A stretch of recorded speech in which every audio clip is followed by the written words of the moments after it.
We continue our coverage of candidates seeking political office in Kansas, and we're pleased to be joined now by Paul Davis, who is a state legislator from Lawrence.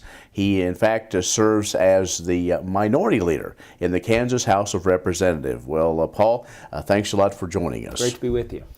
Well, there's a lot of buzz of Paul Davis as you travel around the state, and you've been in the news a lot. We'll talk more about that as our interview unfolds, but maybe not everybody knows that much about you. So who is Paul Davis? Well, I'm a lifelong Kansan. I've been in the legislature here for the past 12 years, and during that time I've really developed a reputation as somebody who is able to bring Republicans and Democrats together. I've built bipartisan coalitions on numerous issues during the years, and it's one of the reasons why I've got so many Republicans that are coming to support my campaign. Just a couple of weeks ago, that big announcement of a lot of former office holders, somewhat prominent Republicans, getting behind you in support. Why do you think that is? Well, a lot of these folks are people that I've worked with through the years. They know what kind of leader I am. They know that I'm somebody who is going to put the interests of the state before any political party. And I'm very honored to have the support of over 100 current and former Republican elected officials. What are you hearing from folks as you travel around the state? Well, there's a lot of concern with the direction that the state's going right now. People are worried about the cuts that have been made to education. They're worried that the economy is stagnant, and they're concerned about just the increased cost of living in the state, watching their property taxes go up, their utility rates go up, and I think they want to see somebody in the governor's office who understands that and is going to do something about it. What are some of the things that you would bring, obviously with your legislative experience and other things, but maybe are there two things that people really need to know about you?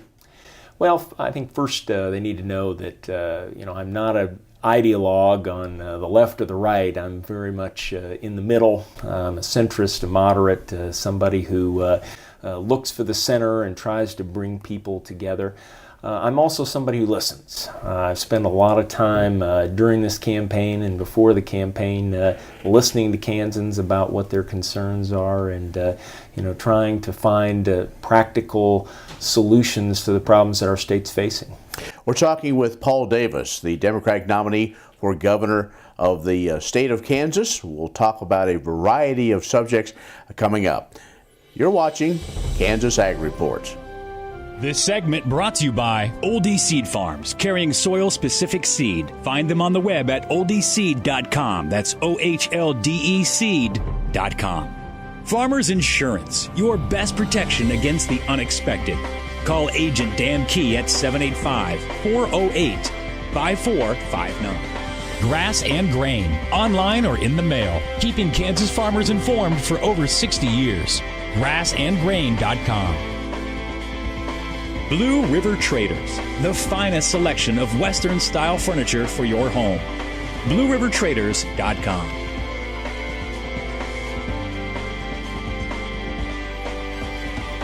We're talking with Paul Davis, who is the Democratic nominee for governor of the state of Kansas. Well, Mr. Davis, as we talk agriculture, one of the things that goes hand in hand is regulation and what some feel is the overreach of the federal government. A couple of issues. First, the lesser prairie chicken has caused an awful lot of angst, especially in western Kansas. Absolutely, and I've just spent several days in western Kansas, and I'm hearing that message loud and clear. This is just an example of where the federal government has decided to list the prairie chicken on the endangered species list and not taken the opportunity to really gather some input as to what the impact of that is going to be, and frankly to just understand why we have the problem that we have. I'm absolutely convinced that this is a result of the drought that we've seen now for many years, and I think the federal government has just taken the wrong step here. It affects not only the agricultural sector of our economy, but also oil and gas. And in a time when the country is trying to become more and more energy independent, it's just sending absolutely the wrong signal to people in the oil and gas industry and in the agricultural industry. Another issue is water. Water, as many folks say, issue of the decade, could be the issue of a lifetime. We understand what's going on in Kansas right now. They're looking at a water vision plan and a task force that way. But before we get to that point, the Environmental Protection Agency has wanted to redefine waters of the U.S. Now, this issue is, of course, more than Kansas, but it's also more than agriculture. How would you react to that if you're governor?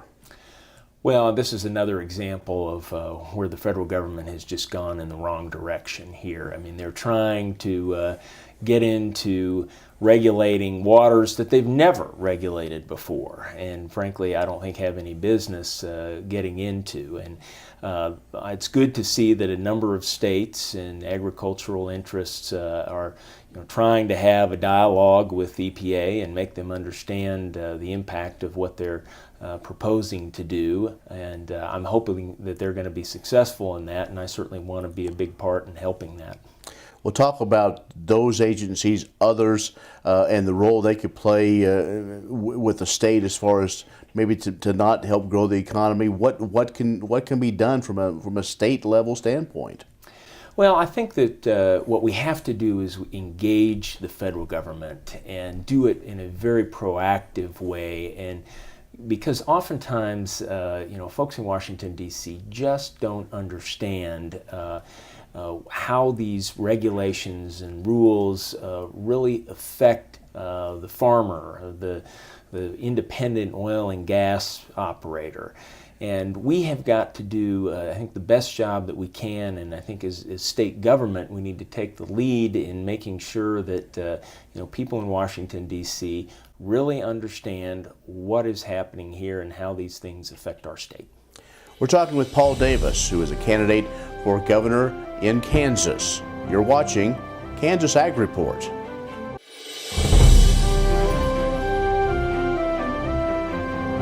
We're talking with Paul Davis, who is a Democratic candidate for governor in Kansas. So, Paul, let's talk about taxes. The governor has had a plan in place. A lot of folks maybe have some confusion. There's a lot of folks upset. As minority leader, I'm sure you have dealt with that in the last legislative session, but what would your tax plan be, or a plan to get the Kansas economy moving? Well, incidentally, we put a plan on the table 2 years ago when the governor moved forward with his plan, and my plan was to reduce property taxes and to begin restoring the cuts that we had made to school funding, and do so in a reasonable, responsible, incremental manner. Over the time I've been in the legislature, I have just increasingly become convinced that the tax problem that we have in this state is a property tax problem. It's not necessarily an income tax problem. And the property tax is the tax that people hate the most. It's the tax that's gone up the most. And it's something that I think we've got to get our arms around, because the direction that things are heading right now are not a good direction at all. School funding is one that has a lot of folks concerned. Absolutely. And, spending time in rural communities, you understand the importance of the school to a particular community. And, no one wants to see those communities faced with very hard decisions. And I very much want to be a supporter and have been a supporter of rural schools. I think there's some wonderful opportunities that we can offer rural schools in terms of technology and distance learning. There's some great models out there, such as what Greensburg is doing right now with a number of small school districts, where we can offer more courses in districts that haven't been able to have those kinds of topics before. 105 counties in the state of Kansas. What is your vision to kind of bring it all together as one Kansas if you're elected governor? Well, we're a diverse state, but we have so many things in common. And I think, it starts with public education. We have great schools in this state, and we need to make sure that we're getting our schools headed in the right direction. There's a lot of concern, and I certainly share it, that our schools are maybe heading in the wrong direction right now. So we need to have somebody in the governor's office who's going to be a champion for our public schools. We've also know that we've got to be able to grow our economy, and what works to grow the economy in Topeka or Wichita is very different than in what it is in a lot of rural communities, and we've got to be a partner and understand the diverse needs that we have and be able to work with communities to grow their individual towns and cities. Paul, thanks for your time. It's great to be with you. Thank you.